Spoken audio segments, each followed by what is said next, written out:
Viceregal Lodge was deliberately built as the grandest palace in the hills, the architectural embodiment of the Raj at its unflappable late 19th century climax. Its grim Scots baronial facade led to some of its later inhabitants comparing it to a lunatic asylum or even to Pentonville Prison.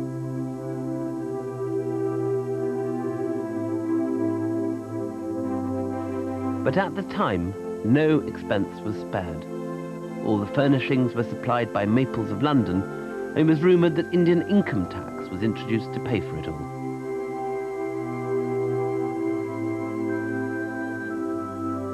Viceregal Lodge gave Simla a building in which the pomp and circumstance of the Raj could be fully expressed.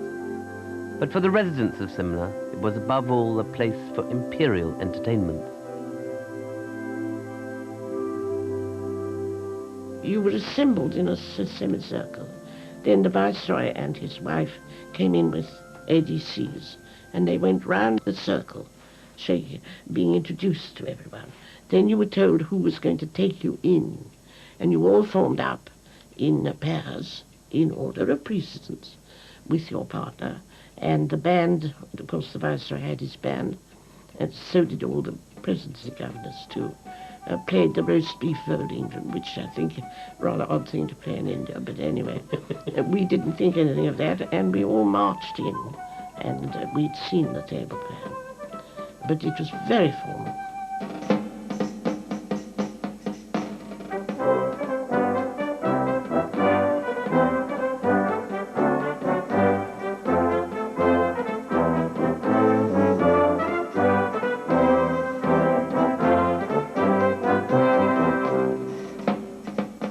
Hill stations, there were smart hill stations, and there was Simla. In Plain Tales from the Hills, Kipling portrayed the town as a centre of frivolity, jealousy, and romantic intrigue, peopled by formidable memsahibs with names like Mrs. Hawksby and Mrs. Reba. It was snobby, all right, and you had to have a certain position, you know. Oh, this is a terrible thing to have to say, you know, in these days. But the Public Works Department, for instance, was considered very mere. I wouldn't wish at all ever to dance with someone in the Public Works Department. Or the railways a little better. The Forest Service was quite good. The Indian police, who did a terribly difficult job, they ranked definitely below the army. And the army was not as grand as the civil service, the heaven-born, the Indian civil. I must say a marvellous service. You can't get away from it. 3,000 men running the whole Indian subcontinent. For 7 months of the year, the entire population of Simla conspired to pretend that they were not in Asia at all, but somewhere in the more fashionable corners of Surrey, a fantasy the mock Tudor architecture reinforced. For above all, Simla was about Englishness. The town was certainly an escape from the heat of the plains, but it was also, tacitly, an escape from India.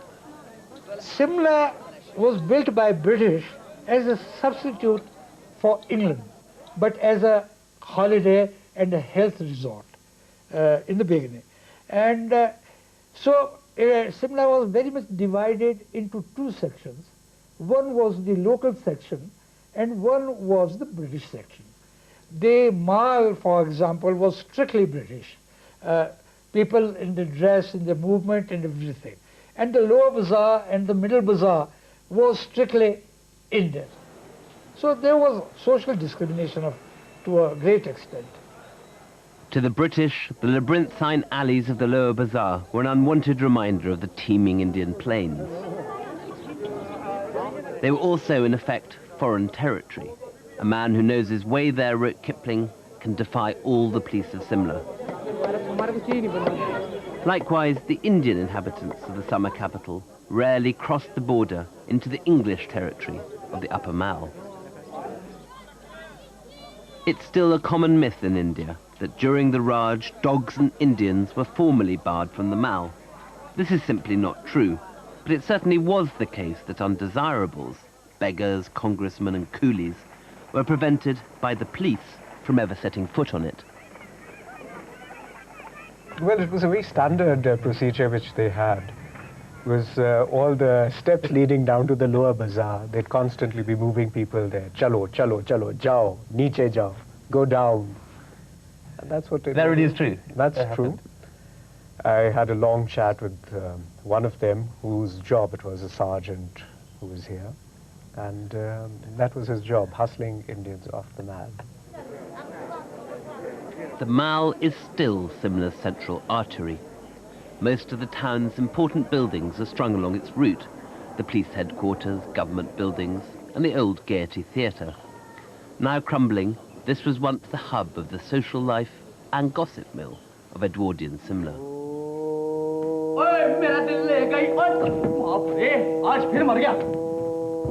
Today, most plays at the Gaiety are performed in Hindi, but once the theatre staged such long-forgotten masterpieces as The Second in Command and Dear Brutus. I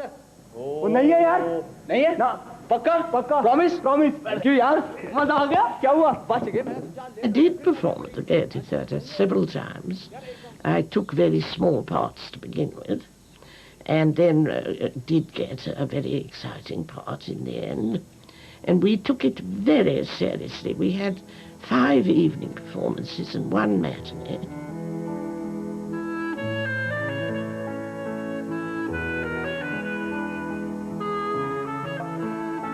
There was a very filthy old man called Dalrymple who ran the theatre, you know, the maintenance. It was filthy. There were bugs in the dressing rooms, and the stage was greasy. I can't tell you, but we didn't mind because it was so glamorous.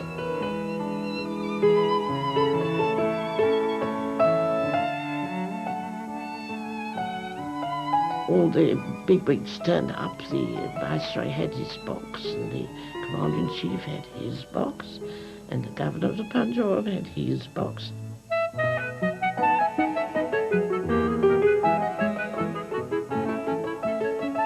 And last night of the performance, we all lined up after the performance and bowed and smirked, and the women were given bouquets, and you looked eagerly to see which had the best bouquet, hoping it was you. And you got little notes from people saying, well done, and it was all written up in the local paper. We thought it was simply wonderful. That period now seems as cosy as a village fete, but to the Victorians, Simla carried an irresistible whiff of scandal. Women outnumbered men, and romance was inevitable, as Kipling's stories show. She dined with him, and rode with him, and tiffined at Politis with him, until people raised their eyes and said, shocking. It was no more immoral than anywhere else's. I mean, the thing is that you had to keep quiet about it. It had to be treated with discretion. We were such an enclosed society, you see. Everybody knew everybody else and knew what their pay was and everything. And there were standard affairs going on, only among married women, not girls, ever. I used to chase girls and the girls used to chase me. That was one thing. And English girls or Indian girls, or both? Both Indian and English, but I avoided Indian girls because they were keen to get married to a prince. And I thought the British girls wouldn't take me so seriously, it would be only fun. You see, if you had an affair or an illegitimate child with some young girl, her father was probably one of your colleagues in government. I mean, we were all very close together. And the girls, as Kipling has written, didn't really have quite such a good time as the married ladies.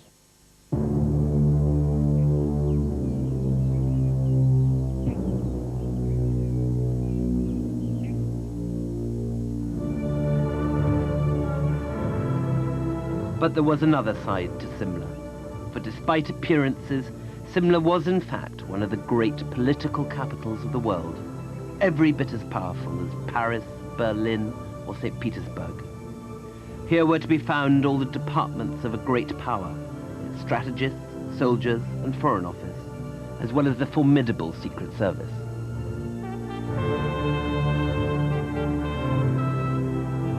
standing over all this was the Viceroy, pulling the strings of an empire that stretched from Rangoon in the east to Aden in the west, playing the great game, protecting the borders from penetration by enemy agents. It was from these chambers in the heart of Viceregal Lodge that the great game was directed.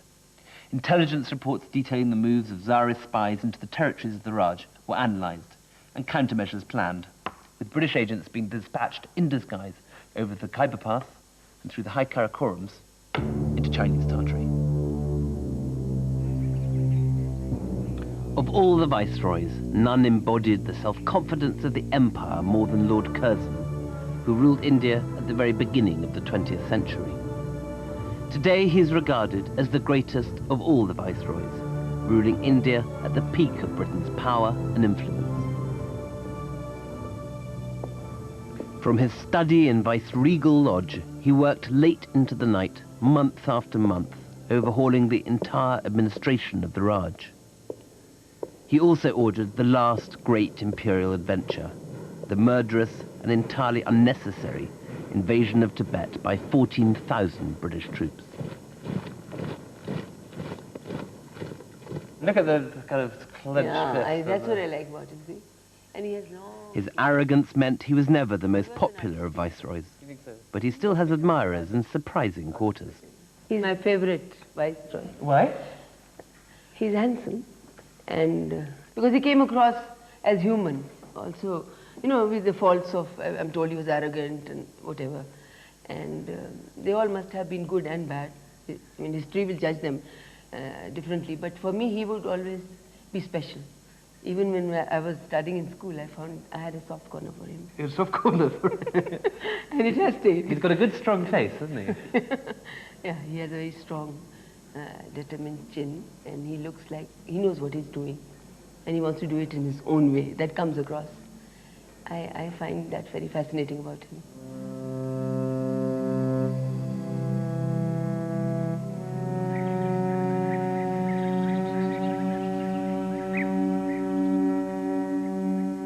Curzon never liked Simla.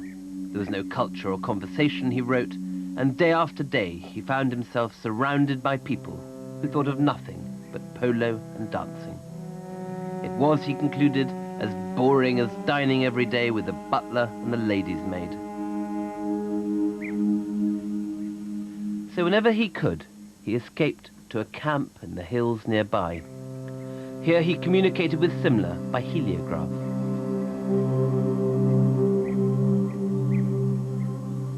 Messages were sent to him, violent disturbances in Bengal, intelligence reports of the Russian army's alarming advance towards the British Himalayas.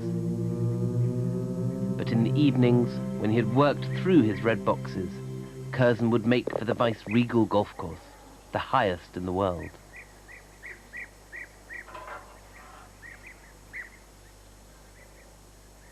Despite my own lack of experience, I was persuaded to play a game with the secretary of the Naldera Golf Club, Mr. Sharma.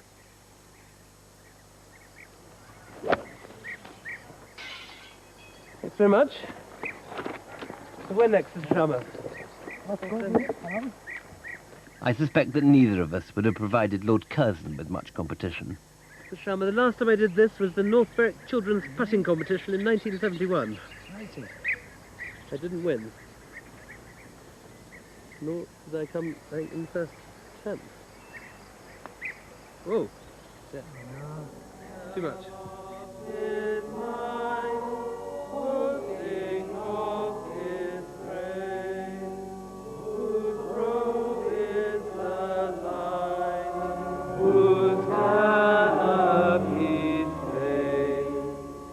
Curzon left India in 1905 when the Raj was at its climax.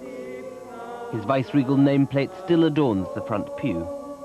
But while in his day the church was always packed full to bursting, since the British left, barely a handful of Christians remain to attend the Sunday service.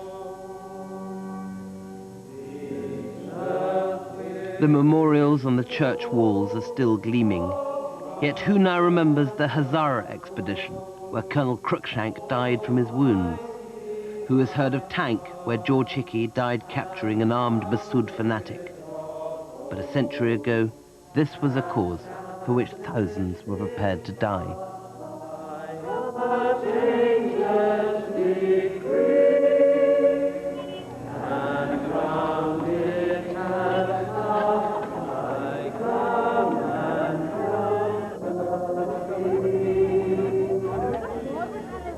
For much of India, independence brought prosperity, but for Simla it spelt disaster. The practice of moving the government up to the hills ended with the Raj, and many lost their secure jobs. Today, Kriparam ekes out a living selling horse rides on the Mall. He used to be a groom for the Viceroy. देखो जी हमारे को तो अच्छा नहीं लगा क्योंकि उनके साथ हमारा बहुत अच्छा हमको देखते थे ना बहुत अच्छी तरह देखते थे हेल्प करते थे फिर तो हमको हेल्प देखने करने वाला कोई नहीं रहा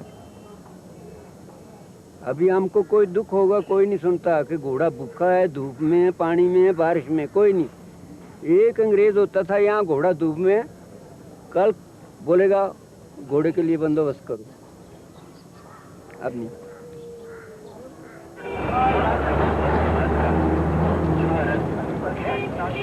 Today, Simla is less a hill station than a provincial capital located in the hills. The very qualities that recommended Simla to the Victorians, its peace and fresh air, are now almost entirely absent. It was meant, designed for a population of about 25 to 26,000 people. Now the regular people who stay in Simla are above 100,000. And during the holiday season, about 300,000 people come to Simla, causing pollution and shortage of water, etc. And today I feel Simla is bursting at its seams. The Mall was once as chic as any street in the empire. Now it's as tacky as Blackpool's Golden Mile. The tea rooms and grand hotels with their string quartets and starched linen have all disappeared, to be replaced by discount boutiques and tatty takeaways. Simla is now sort of at the second rung for the holiday goers. So who comes here now? A lot of honeymooners, a lot of budget tourists, a lot of people living relatively close to Simla, Punjab, Haryana, Delhi, but definitely down market.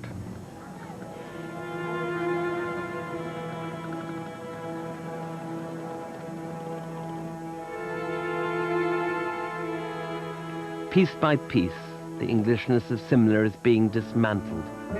One by one, the old bungalows are disappearing, the old hotels falling into decay.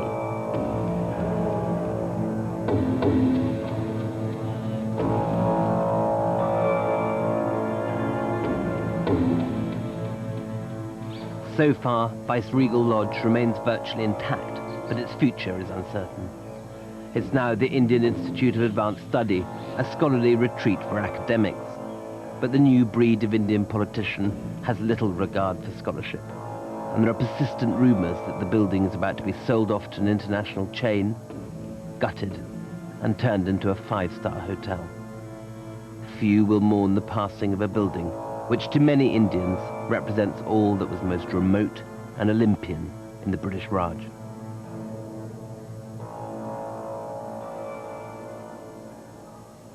"50 years after the British went home, the ghosts of the Saabs still haunt this town. In the scones served up for tea, in the bungalows named Pine Breezes and Fairview, in the names of the viceroys inscribed here in Viceregal Lodge. But with every year that passes, with each bulldozed bungalow, for better or worse, the echoes of the Raj grow fainter and fainter, drowned out in the snarl and fumes of bustling, modern Simla. There are going to be little bits left behind, but anything distinctive is going to go. It's going to become a part of India now. It already has. So in the long run, the kind of British period will just seem like a brief interlude? A brief interlude, a very brief interlude. I mean, time is sort of like, and in India, time is, there's a remarkable placidity about it. How would you put it? Just a stone dropped in the water, ripples gone, surface is placid again. Did it seem odd to you that 1/5 of mankind was being ruled from this little Himalayan village? It never occurred to me when I was young. It certainly occurred to me as I got older, no doubt, but I was just 17, and I thought of nothing but amusing myself from morning till night. I never got up before 12, and you see, we had all these adorable and wonderful servants. I mean, one didn't do anything. And I enjoyed it very much, and I'm thankful I had that experience. But you couldn't go on with it. And there it was.